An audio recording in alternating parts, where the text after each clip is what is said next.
the life force of your bond. A power like life itself. Unseen for generations. A dyad in the force. How's it going, everybody? Welcome back to another episode of Dyad in the Force, episode 167, the one about April 13th. I don't know. What's going on, guys? Today's episode, we're going to be talking about the new trailer for Outlaws. We're going to revisit Juggernaut, the latest episode of The Bad Batch, and, again, take some of your hot takes. But shout out to everyone on the TikTok side, shout out to everyone on the YouTube side. I do recommend going over on the YouTube side because we will be watching that Outlaws trailer again with everyone. But what up, Choco? How are you doing? Doing good. You know, just finished Fallout, and Ooh. man, oh man, was that good. That was a great show. If you guys aren't aware, Fallout is out on Amazon Prime Video. Not sponsored, but you should go check it out. It's a really fantastic adaptation of the video games. Lots of stuff for fans, and in particular, Choco, I'll let you give your thoughts on it too. Like, really great for people new to the franchise, right? Yeah, I haven't played any of the games. Well, scratch that. I tried playing Fallout 3 for like 30 minutes. I got out of the vault, got lost, got blown up by level 50 mutants with rocket launchers, and was just like, screw this game. Never went back. So, yeah, I had not much experience, but without knowing anything, they still did an excellent job pulling you into this world and showing you something that was, I don't know, it was really cool. It was an interesting way to truly bring in pretty much all genres together, where it is post-apocalyptic and it is, I don't know, like there's survival elements into it, there's horror elements, there's sci-fi elements, it's like so many genres all baked into one, and just a cool story. I enjoyed it. Yeah, it was such a blast, and as Joseph Barron says, and I was not aware, it seems that the Fallout show is canon to the franchise, so that's interesting. I'm gonna have to, I mean, a lot of things do line up. They are giving out Vault 33 suits in 76, as well as the Drifter's costume.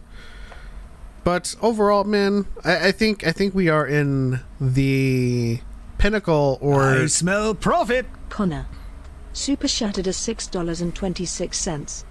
Ram and Rob, Choco, pick the name of Waller equivalent for my fanfic PLS. Thank you dad joust sauces pam god lug flishity pooper wouldn't you? Dad flick sozo spam flickety poo poo. Thanks, Connor, for the ramen drop. So we need a Waller equivalent, but it's a Star Wars. Okay. Let's see here.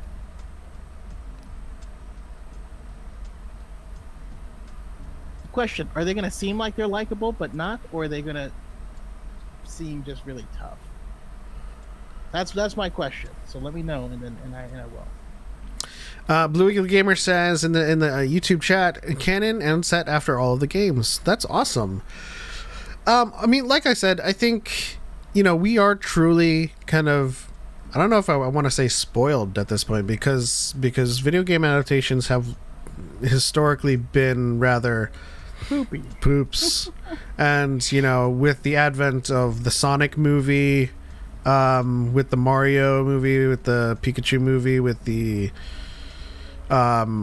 Last of Us, and now with Fallout, it feel like things are starting to come together where they're like, let's just let the people who did the games kind of tell us where we should go. and you'll get something that fans of the game recognize and non-fans of the games can get into. You know? Because that's always been my argument with like the Resident Evil movies. I'm like, it's unrecognizable to fans of the games, and to non-fans, it's like an action thriller movie, but like like the premise of Resident Evil doesn't lend itself to an action thriller. Like there needs to be some mystique behind it, you know? Yeah, I mean they had the same name of corporations, but other than that, you know who really did succeed in this is the Cyberpunk anime. Yeah. I still have to watch that. Great isolated story that happens, you know, in the universe, and as you play the game, you get to see all those types of things. You can even find stuff from the characters. So that's a really good one. Arcane, amazing. Ooh, yeah. So yeah, we're in the. They're doing it now. You know, I mean, I think it's between Arcane and Last of Us for top spots, but I don't know. Even Cyberpunk was really good. Do we think this is largely to do with how big the game industry has become? And I say that as part of the industry, knowing the woes of workers in the industry, but still it remains a multi-billion-dollar market. And I think they're starting to realize that, like, in order to tap into this market, you can't just rely on IP and the name. I'm hoping that they've kind of figured out that secret sauce, which is not even secret. It seems like it should be super obvious. It feels like executives were like, well, it's got this name on it, and people will come for the name. And they're like, no, people come because they love what that name represents, you know. And so that's what you really have to focus on. And so I love that they're bringing people involved in the game into these conversations, but more importantly, I love that they're also making sure that people who are not tied in also are able to get the same amount of joy from it. So I think that's the most important thing. You know, that's one thing I'm really hoping that the Acolyte is able to do, is do that for Star Wars, because I do feel like there's been certain things that have relied too heavily on your knowledge of past events and characters, maybe to the project's detriment. Yeah, I mean, again, just in general, like with using the Resident Evil movies, it's like a lot of that stuff, a lot of the mystique is thrown overboard for the sake of getting straight into the action. But like, you're relying on the fact that everyone that's watching it is a Resident Evil fan, and that's all that they want. But as it is the case with Last of Us, and now Fallout, and all of the recent adaptations we've been getting, there has to be more to it than that. Yeah. Connor, for the name of your Waller character, saying that she's someone that's sarcastic, someone that you might see as like they might be a good person, but they're really terrible. I'm saying her name is Ita Strim. And I typed it in chat, in case you want to see how my brain is spelling it. But Ita Strim. Okay, I thought that there was like a wordplay there with like a Mertz a T. No wordplay. I was just like, okay, if the character is something that feels, you know, feminine, like it could be something with a sweet person, because I could picture a sweet character named Ida, that is still Star Warsy, you know. Mm-hmm. But then I can also see like a strict like Director Strim, who's just kind of like a dick and you hate her, you know. I don't know. Makes me think of like a Director Civ, like a Civ. Darthman86 on the YouTube side says, I have to disagree. Halo series is fantastic, yet it's not canon, but saying it's bad because it does not follow the lore or history of the game series is just a tired fanboy hot take. I don't think anybody actually mentioned the Halo series. No, I haven't seen any of it. Yeah. I don't, but I would agree with the take. I don't think it does have to be canon in order to be good. I think it just needs to work with what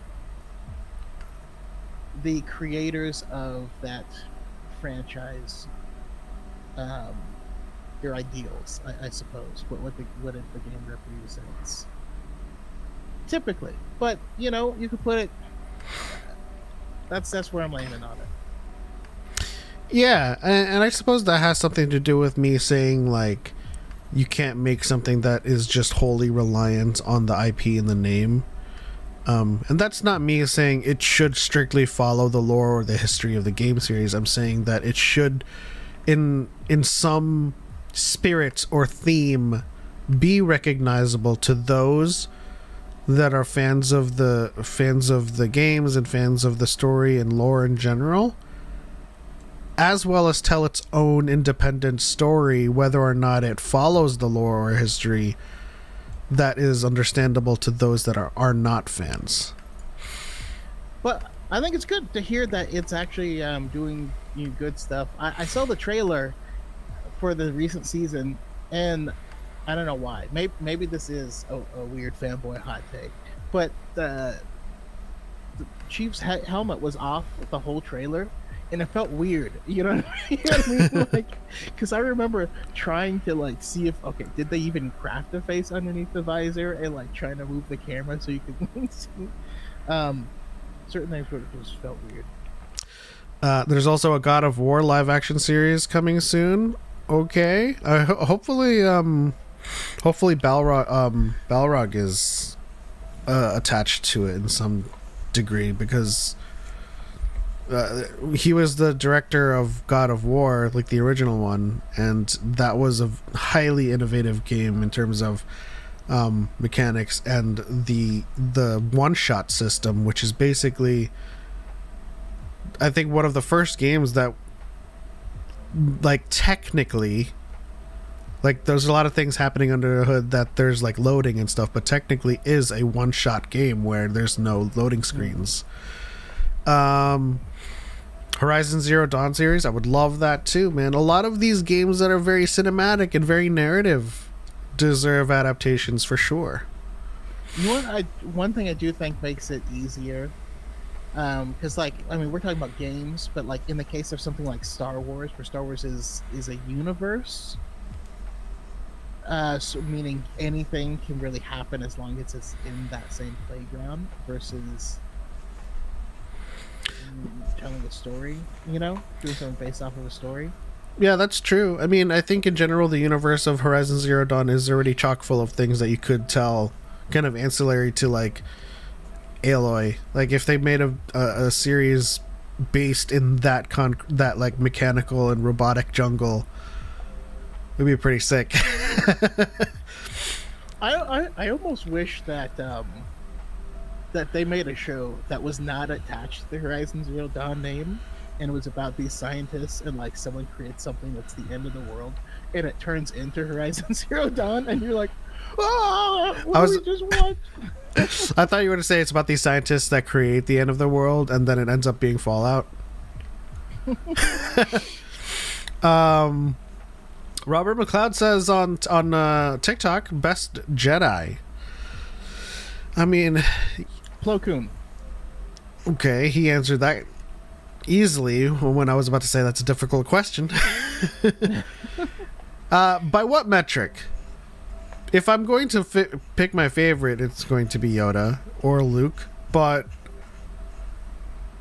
if you have your own kind of criteria by which you score, then, that'll require some thinking. As David Xanatos in the YouTube chat says, best Jedi, Kanan Jarrus. Arguments can be made for him.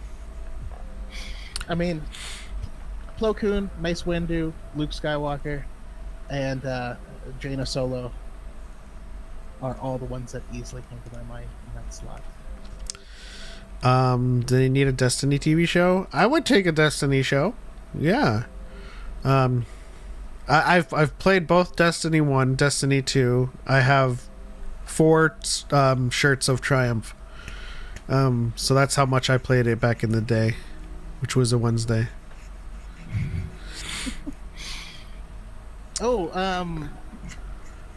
There was the animated show I told you to watch. I don't think you did. But there's that Dragon Age show. That was actually pretty darn good. Dragon Age Absolution, I want to say it's called. Isn't there a Dragon's Dogma? Or Dragon's... Yeah, isn't there a Dragon's Dogma, like, series too? Not that I know of, but I would check it out if there is. Okay, let's for the sake, because this is going to be a quick episode tonight, let's go straight into our first topic, which is Star Wars Outlaws. This week the story trailer dropped from Ubisoft, and we got our first look into the narrative of this game and what it's going to entail. We got introduced to this, I forget his name already, but someone who is bringing together the various syndicates of the underworld, and K-Vess is in the middle of it all. And, you know, it lines up with, you know, the info that we got when we spoke to the developers at San Diego Comic-Con. It's all about, like, the reputation that you get, the jobs that you choose to do, the syndicates you choose to do those jobs for. There's going to be, you know, an outlaw system where with like stars, and you're going to be chased by the Empire. And you know, I think seeing this Slero or Slemo. Yeah, it was Slero, and I just remember being like, man, it's too close to Slemo. I don't know. Yeah, I you know what, I just think in general, super excited for it. But we're gonna take a look at the trailer again, just so everybody is brought or updated as to what we saw. TikTok side, if you want to see it with us, join us on the YouTube side. Otherwise, you're just gonna look at us being quiet. And Young, you don't play as Nyx, but you can control Nyx as you play. Yeah. Do you play as the hot droid? You know, everyone wants to be a hot droid with a snatched waist, all right? We can't all be cool enough to rock a trench coat and not look like a pervert. All right, let's take a look at this trailer. Each of you represents some of the most powerful criminal organizations in the galaxy. Pikes, Crimson Dawn, Huts. Crimson Dawn. Age for the underworld. The Empire controls every corner of the You can hear it, galaxy, right? but they're distracted Yeah. by a rebellion that won't quit. It's an opportunity to make millions. K-Vess, the underworld's favorite new scoundrel. We meet at last. What do you want? Zarek Besh. They're new, rich. This is Eric. Not Kyle Besh. Katarn. You No. crossed their boss, Slero, and now he wants you gone. Rob his fortune, buy your freedom. This I like job, that his cape came it's out a of Dragon death Stock. I like those capes. Out here, you live and die by your reputation. You want to survive? Know the players. You're new to this world. What's your problem? Come back when you're not. Jabba, right? Look, don't try anything. I got a whole crew surrounding this. Okay, we're skipping that part. For about as long as I can remember, it's just been me and Nyx. Doing what we have to survive. This job is my one shot at freedom. But if we're gonna pull this off, we need the right crew. And the right ship.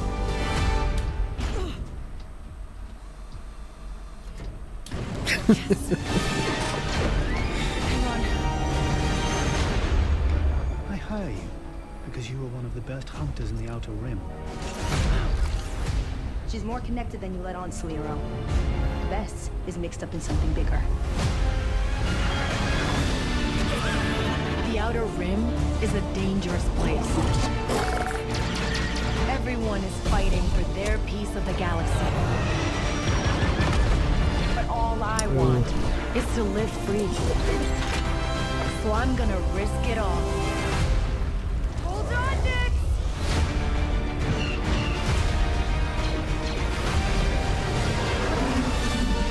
Star Wars Outlaws, pre-order available now.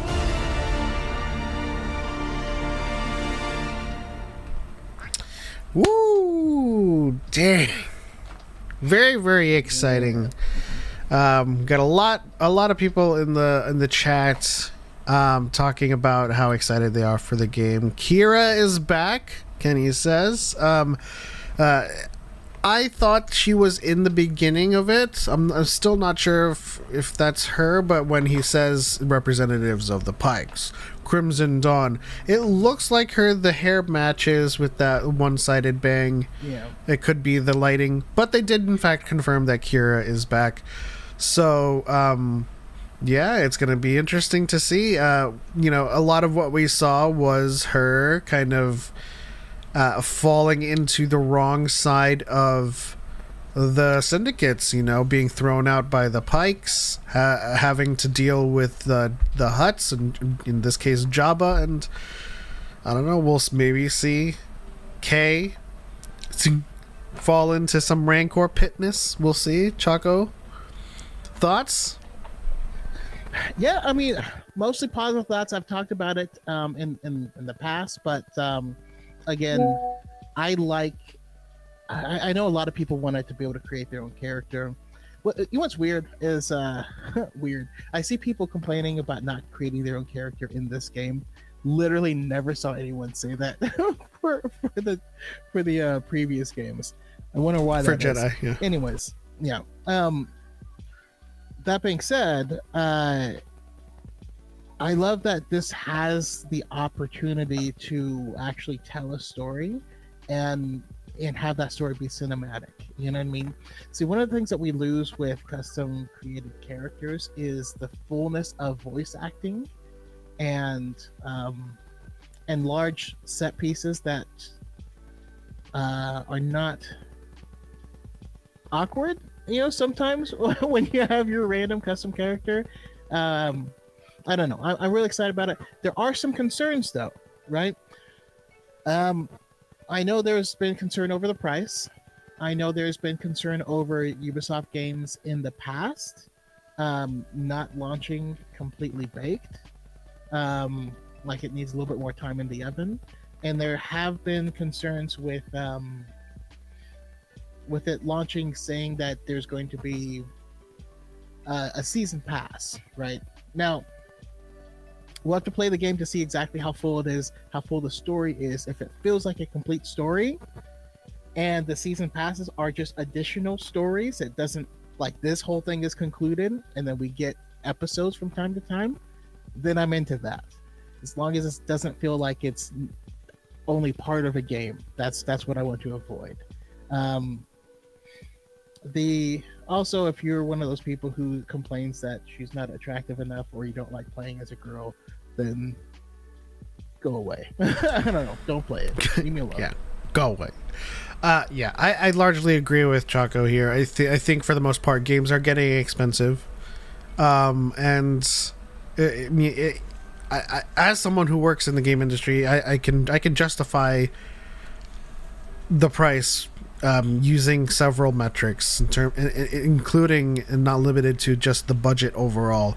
I do think that some studios mishandle their budget and they go full on hard with the marketing, and then like the game itself suffers from being incomplete and thus the price not being worth it. But if you take a high budget game and you invest a lot of it, maybe like 98% of it into the game, and you make sure it is a complete game, and then market, and then, do some marketing, rely on some organic discovery, it could be very well worth the price. It's just I think a lot of the sentiment comes down to, am I going to pay $70 for an hour and a half single player narrative, or am I going to pay $70 for a game that is buggy, broken, and the servers are not working, because a lot of these games require a connection for DRM purposes, you know? And there's also one more pricing issue. There are a lot of stores that take you directly to the gold edition. Yes. And I think they think, okay, we're gonna get more gold orders because of this, and I don't think it's working like that. Because even when I looked it up, it took me directly to the gold price, and it was like $110, and it was like, what? And then I was like, oh, standard edition here, $70. Okay, like that's weird though. So yeah, hopefully that doesn't become a big issue. But as far as the $70 is concerned, when was the last time a game came out that was brand new that wasn't $70?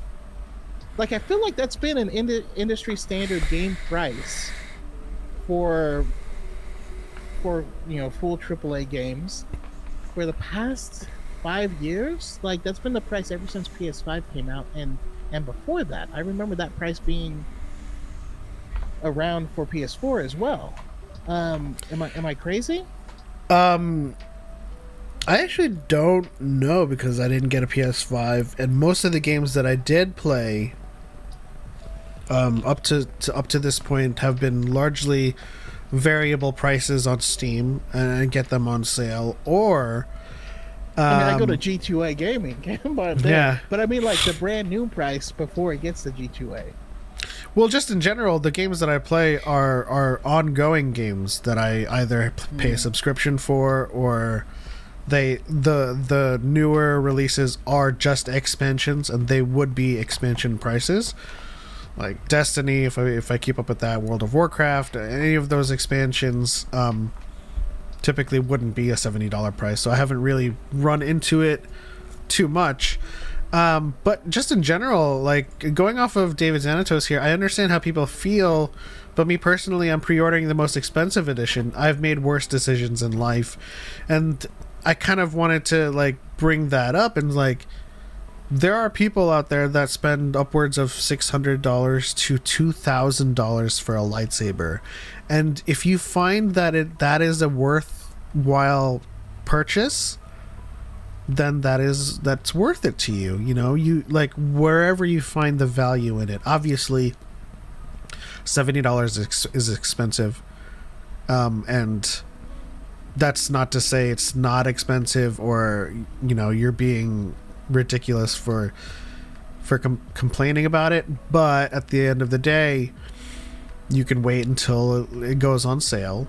You know, you can be Choco and play the smart game and kind of track the G2A prices, just like me. I mean, I don't typically play games that are new, and only when I really, really want to play it, and I'm like, this is worth it to me. It's worth it to me to pay this price to play it on day one.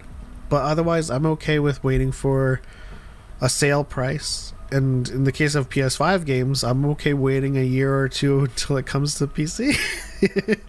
Yeah, well, okay. So Spider-Man 2 was $70. That game was actually pretty short. Baldur's Gate 3 was $60. Yeah. Let's see. I want to say Starfield, Diablo 4, both was $70. Starfield was on the pass, so I didn't pay the full price. but that was still the price for it. I just mean, I don't know. I feel like that's a common price, but I mean, if it's too much for people, it's too much for people. That's more than that. Yeah, I think of the way I think about it is similar to you, right? You said a lightsaber costs X amount. I ask myself, how much enjoyment am I going to get out of this? You know, I don't mind paying, you know, $15 to go to the movies, right? Well, am I going to get the amount of content that's worth, 4 or 5 movies? Maybe. Sometimes yes, sometimes no. Sometimes I have to wait. I don't know. Yeah.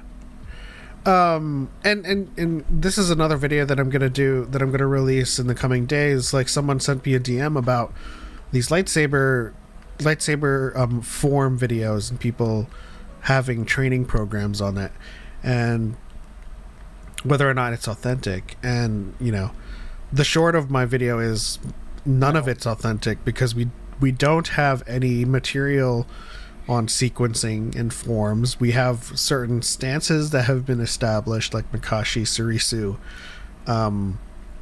Ataru, and some more stances, like just recently Zatoichi, which is based on Zatoichi the blind swordsman.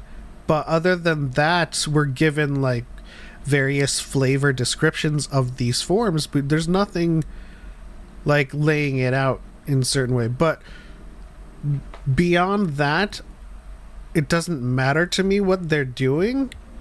It's all about the value that you derive from it. If you want to pay for that class and learn from them a certain Surisu form, and you derive value from it, then you will have justified the price of it. It's not on me to be like, oh no, it's not canonically accurate of Surisu, and I can't. I will say it should cost this amount. Yeah, I will say, like, the opening stance that they show in the video is wrong. According to the Jedi Path, it's wrong. According to the stance that we get in canon, it's wrong. They're just kind of, I think they're just like making this stuff up. But at the end of the day, you buy into it, you gain value from it. I mean, it certainly looks like a learned swordsman. So, it might just be made up sequencing. But hey, if you find value in it, then you find value.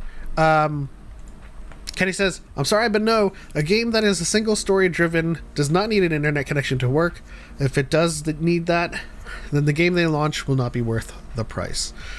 So they do need an internet connection for it to work through a DRM, for digital rights, for to make sure that it's not a pirated copy. So I don't understand where the basis is for a game that is not worth it simply because it requires an internet connection to work. Yeah, I've had the same irritation, but that's something I kind of came to terms with. I did have a problem though, because the new Xbox, the box itself, the machine needs an internet connection. I thought that was stupid. And then the CEO was like, oh, well, we do have a console that allows you to connect. It's called Xbox 360. And you're like, oh, you're a dick. Yeah, but that's besides the point. Dexon Download said, the price is never my issue. It's Ubisoft caring. Charging. Okay.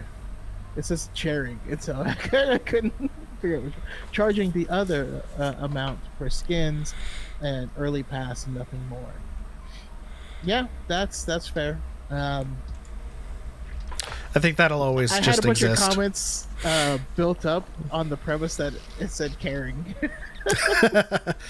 No, I was just gonna say, we did get to personally sit down with the developers as well as Matt Martin from the Lucasfilm Story Group and talk about them, and they were really excited. They care a lot about Star Wars. They care a lot about the story and about the characters and about the time period, right? So when we talked to them, we had the big event, the War of the Bounty Hunters, which was had already wrapped up, but I didn't even bring it up. They brought up the War of the Bounty Hunters and what was going on with that. So they were very keen into Star Wars and what was happening at that point in time, and are obviously working very closely with Lucasfilm to make sure that flows well, and that to me boded extremely well for the game. Yeah. As far as like the prices for skins and cosmetics and kind of like the whole MTX phenomenon in games, it's going to happen. It's a capitalistic society, you know, it's consumerism. Just like we say, people spending thousands of dollars on lightsabers and toys and plushies. You know, that stuff is going to be there for the shareholders and the stakeholders to be like, hey, we need this so that we can make some more money. They're always going to be in it to make more money. That's not something that Choco, you drifted on your camera. That's not something that is new to us. The only thing I can say is if he broke, then just don't spend the money. I mean, it's that simple. You don't have to buy this stuff.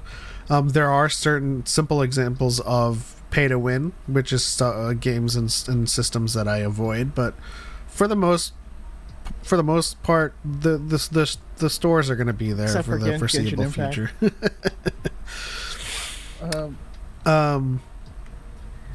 Now, that all being said, I don't know. For me, this game is going to be worth it.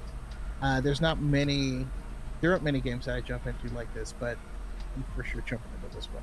It got me more than excited enough. Also, so I do see a lot of takes specifically in regards to Ubisoft.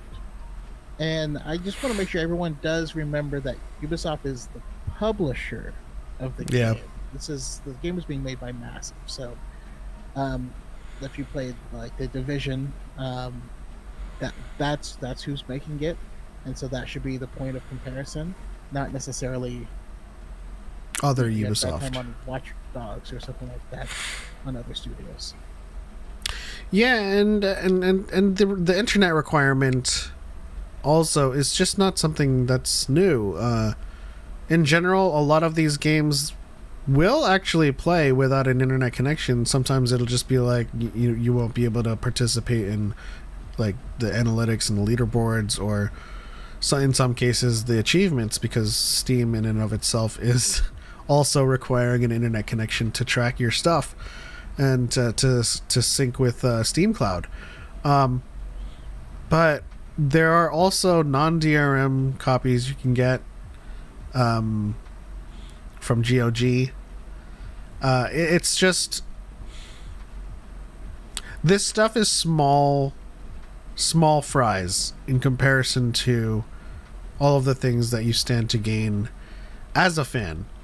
I'm not gonna sit here and be like, you should play Star Wars Outlaws, you have to buy it. But for the most part, yes, it is expensive. Yes, it is the industry in which it exists to make money. That is acknowledged, that is accepted.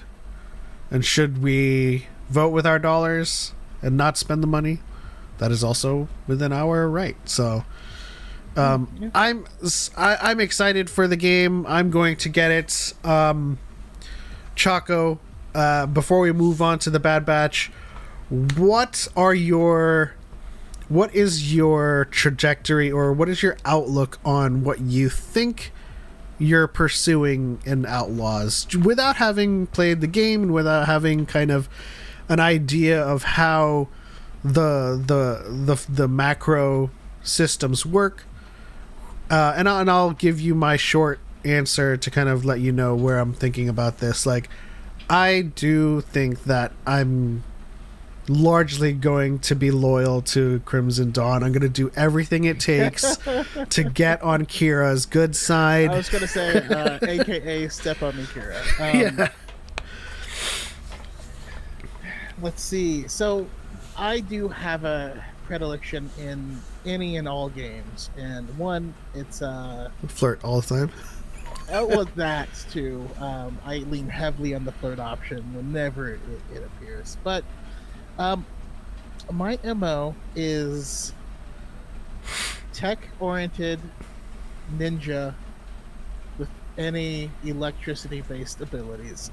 So any faction that can get me closer to that, because as you play this game, there's going to be different things that you'll like. Your gun is going to be customizable. It's going to have grappling hooks and stuff like that.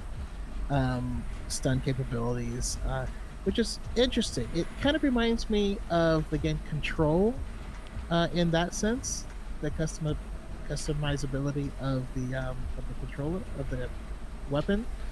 Anyways, that being said, I might try to lean into what you probably won't be able to do, but the new faction might have some interesting lore tidbits. That's true. If you can get close enough to them. But also upgrades and things like that are going to, some of them are going to be specific to different factions. And your reputation with them will allow you to gain access to certain things or bar access from other things if you dick them over. So, I don't know. We'll have to see. Yeah, in that sense, I think there may need to be multiple playthroughs of this game. For sure. I'm leaning into possibly, or at the possibility of Crimson Dawn being the syndicate in which most of the perks rely heavily on Terras Kasi, and we might get to learn some techniques here and there. I'm more or less kind of trying to prepare myself for a stealthy playthrough style. And I'm hoping that the game is friendly to the stealthy play style. Yeah, which it seems like it will be, but that's also something I like. Jay on TikTok asked, got a question for both of you guys. Which lightsaber design is your favorite? Gunji's. I love Gunji's lightsaber. It's so beautiful. For something practical, I also love Luke's lightsaber. It's gorgeous, great to hold. Leia's lightsaber as well. Those are my go-tos.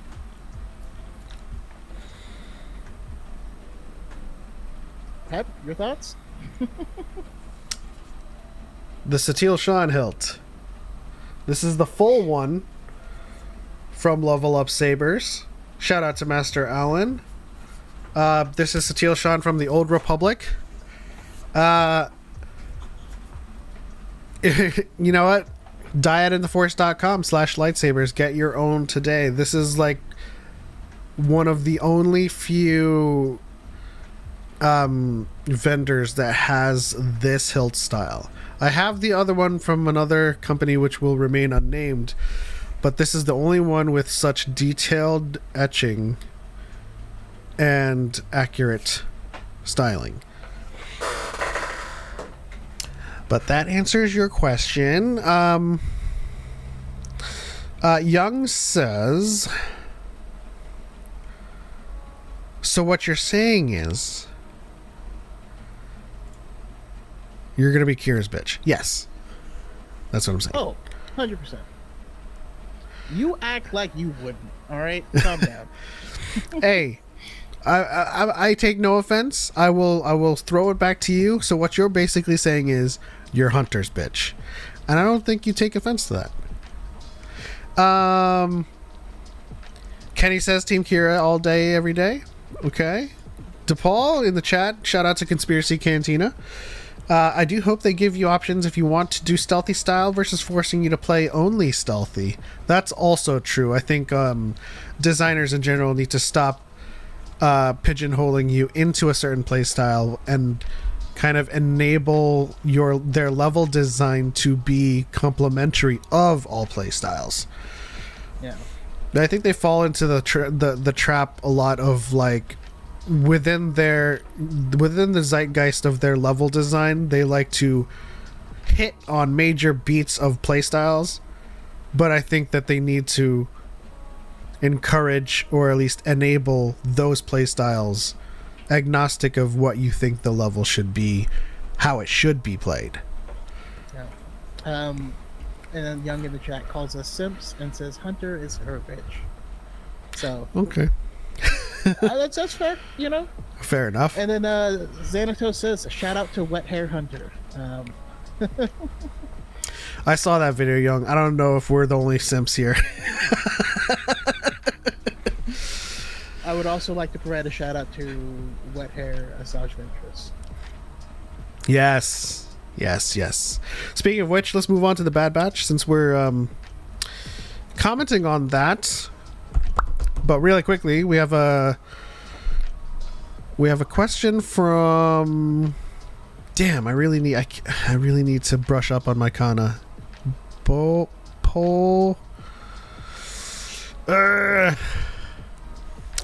can't read it. I can't read it. I can read some of the characters, but the two in the middle is escaping me. Hi, do you think it's worth the risk getting that amazing lightsaber if it may cause me my marriage? I think it's worth the risk. I think you should also be transparent about it and say, hey, partner, this is really important to me, and I will forever be in your glorious debt. Should this be allowed? Also, make sure that your partner has their hobbies and their things that they love as well, and then if those like a trade-off whenever you guys go back and forth and you support each other. Of course, then we have Dex and Download in the chat being wrong, which is okay. Love you, buddy. Recently went to Blue Eagle Gamer says recently went to Galaxy's Edge, would love to see Black Spire and Outlaws. I'm sure of it. I'm actually hoping to see Hondo, but Hondo regular is Batu quite a lot, and so we'll see. But getting into the Bad Batch this last episode, we might not even have time for our hot takes, but we'll see. We'll play it by the ear. Rampart's back. Yes. In there. Rampart's back, and he's Guess those back. And I just want to say, I've seen too many people simping over former Imperials as long as they have a beard now. That's the litmus test. It's the beard. In an effort, just say you like beards. It's faster. I'm just saying. In an effort to find out where Mount Tantus is, the Bad Batch have to go and seek out, thanks to Crosshair, Rampart, who they're hoping has some info pertaining to the location of Mount Tantus. Now, when they get to Rampart, he does not know the exact location, but he knows how they could get the information. Meanwhile, Omega gets to see the vault for the first time of Project Necromancer, and she is now forever sequestered there. Her, along with all of the other Force sensitives in there. It's tough goings for Omega. The outlook is quite sad and tragic, and Bug Eyes isn't Cody. Choco? Yeah, Bug Eyes. If Bug Eyes is Cody, I'm gonna say that's bad storytelling. Oh. I'm just saying, because the Bad Batch, the story, as it has been shown to us for the past 3 seasons, is largely Omega as the nucleus. Omega is the main character, is the point of view character, is a character we are learning about this world from. If it happens to be Cody, means nothing to Omega in her journey.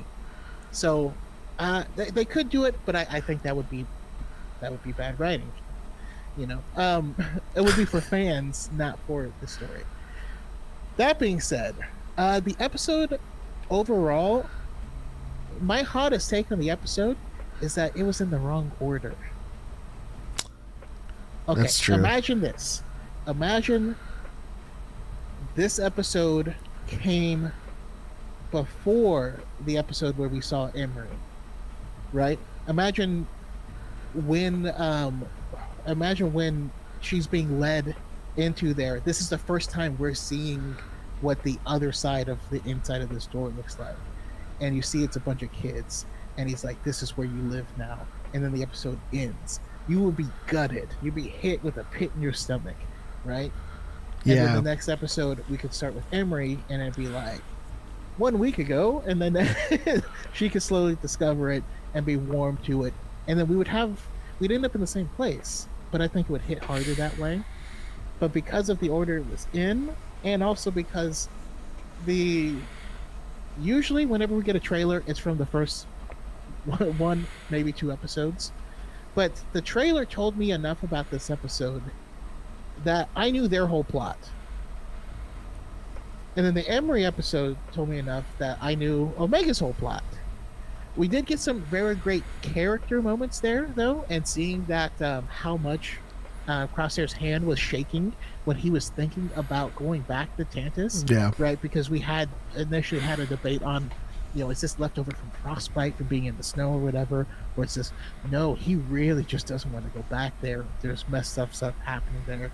So that was some cool character moments. And of course, getting Rampart back and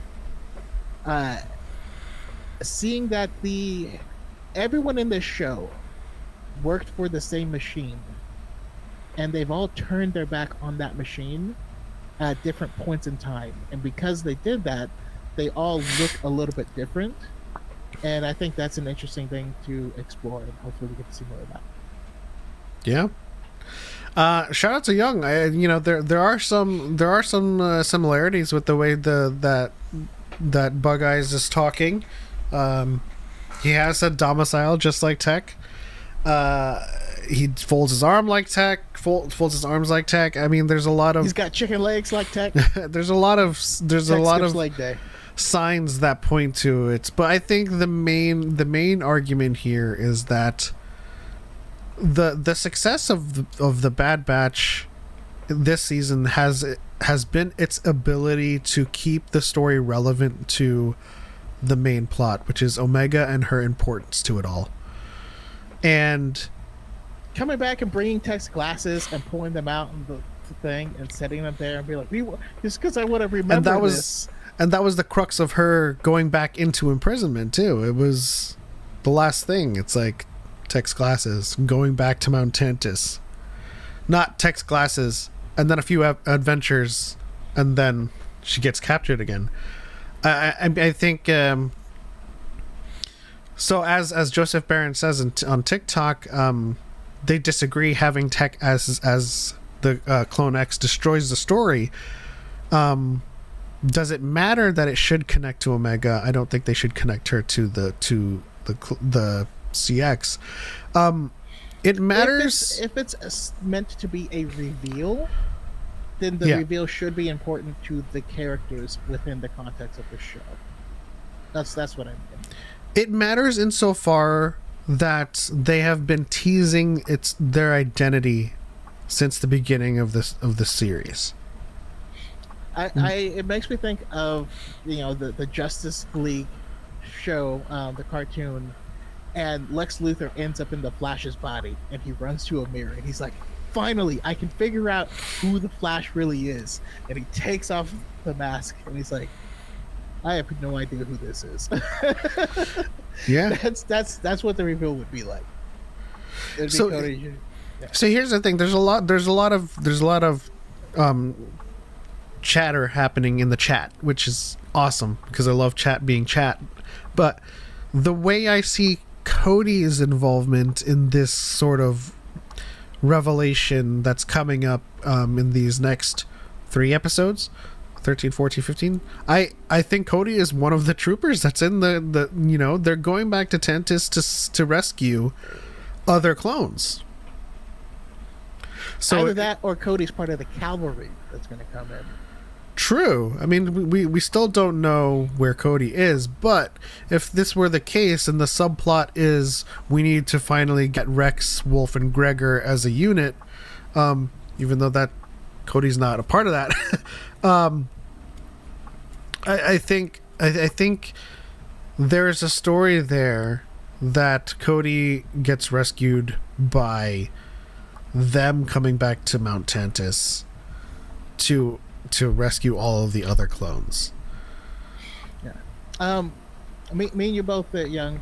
You said Cody did not go AWOL. When they said Cody had like gone AWOL after the last mission, and we didn't see it, I was like, no, he didn't. You guys have him. No, you have him. Where is he? So I actually would like to see a world where he is one of the, and like Dina says in the chat that he might be the next version. He might be where they're trying to create those, and that's where he gets rescued from. But I also like the idea of if he did go AWOL, maybe he's out there skipping on a farm upstate with Quinlan Voss, and they are starting, they're running the paths, and that's where he's been this whole time, out of communication with Rex and everyone else. And so when they finally send up the signal flare, maybe they know about Tantus based, and the path is also trying to find it, and so whatever signal flare ends up going up draws them in too. I would also like to see him in that heroic light as well. That could be cool.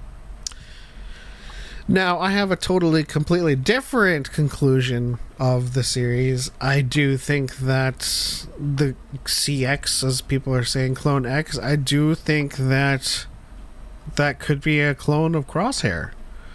Or a clone of Tech. Though the point being is from the beginning of this season, cloning has been a huge theme. Cloning of Omega, cloning and trying to succeed in Project Necromancer. The fact that they are actively trying to clone special abilities and special clones like Omega with Emery. I feel like they have tried to clone clones that are especially versed, whether they tried to clone Rex or tried to clone Cody. I think they tried to clone Crosshair and they tried to clone Tech. And one of them could be either of them, because we have the domicile stuff and we have the Crosshair stuff specifically. Like that clone has been displaying all of that stuff. The theme being clones, like it's Palpatine's trying to clone himself, but like Omega has clones of her. And so, and like, who's behind the masks of the Inferno Squad too? It's like, there's Mount Tantus is just cloning facility, and they're experimenting with cloning all kinds of clones. So that's where I land on it. Could very well be wrong, but that's the joy of Star Wars. And then Isn't it? No. Plot twist, they're all clones of Pong Krill. Dang. Why didn't I think of that? Kenny says, Cody makes sense from the show being called Bad Batch. Cody helped Crosshair, screwed Rampart. Rampart sent Cody to Hemlock. Hemlock changed Cody to CX2.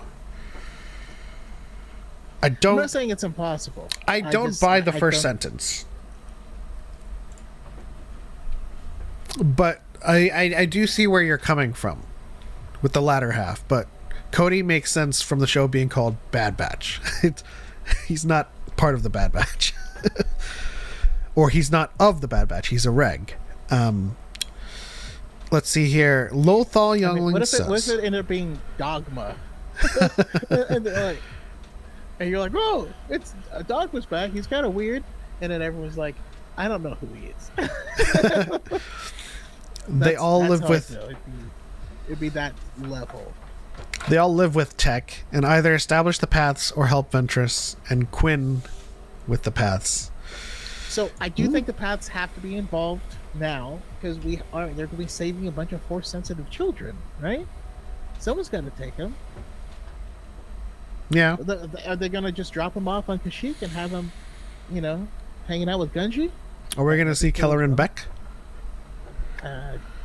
Kelleran Beck is a founder of the paths. Yeah.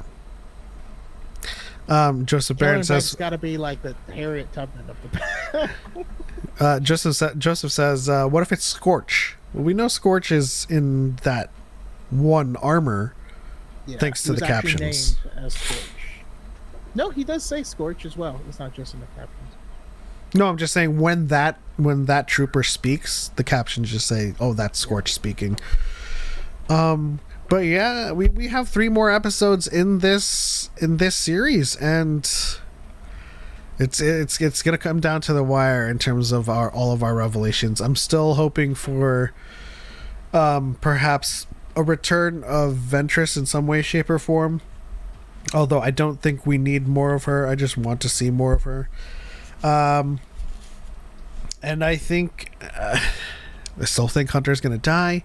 I still think that Tech, whether it's a clone or memory wiped version, is the one to do it, and it kind of sends whoever's left of the Bad Batch into a very, very tragic downward spiral, with of course a kind of an uphill climb to reach to come back out of it. But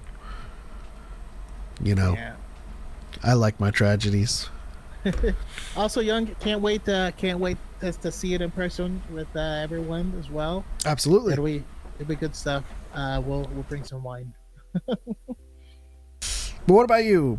Has anything changed about your outlook from episode 1? Anything updated? Not from episode 1. Just I just feel like the quality of writing on the show has been extremely high. The most recent episode I didn't love it. I'll be perfectly honest. Even the action bits weren't super actiony to me.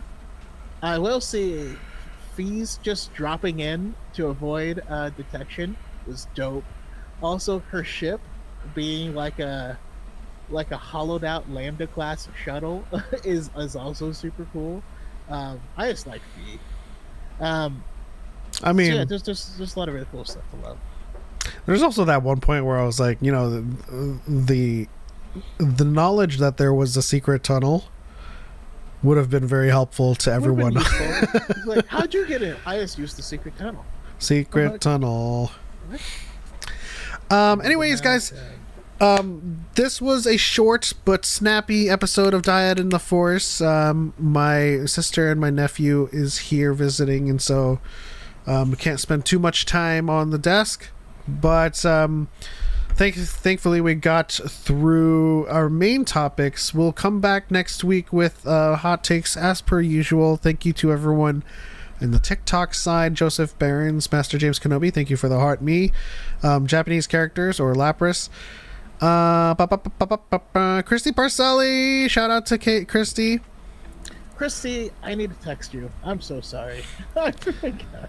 Yeah, and I told you too that she was expecting it. Listen, I'm bad at texting. Actually, I'm making myself better. You have texted me a lot. It's a concerted effort. One of the big things I did was I marked everything as red, because I had from when I got my new phone and everything came over hundreds of. Right. Never mind.